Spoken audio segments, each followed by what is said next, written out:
Buong detalye sa pagkakaaksidente ni Vice Ganda sa BGC. Isiniwalat ng Unkabogable star na si Vice Ganda ang kanilang pagkakaaksidente noong Sabado sa Uptown Center sa BGC kasama ang kanyang team. Ayon kay Vice Ganda, inararo sila ng isang lalamove truck. Lumabas sa investigasyon na nakatulog di umano ang driver dahil sa labis na pagod.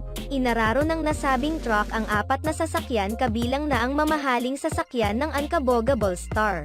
Kasalukuyang, kinakaharap ngayon ng nasabing driver ang kaso kaugnay ng pangyayaring ito. Maging ang may-ari ng franchise ay kumikaharap din ng kaso. Samantala, makikita sa mga kumakalat na video na bumaba si Vice Ganda sa kanyang sasakyan upang matingnan rin ang iba pang nasangkot sa nasabing insidente.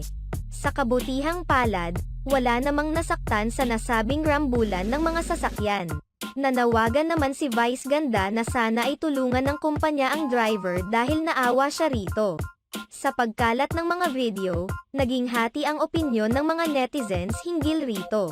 May mga nagsasabing ginagamit lamang umano ni Vice Ganda ang aksidente upang makuha ang simpatsya ng nakakarami. Gayunpaman, kaagad naman ipinagtanggol ng kanyang mga tagahanga si Vice Ganda at ipinunto nilang noon pa man ay likas na rito ang pagiging matulungin.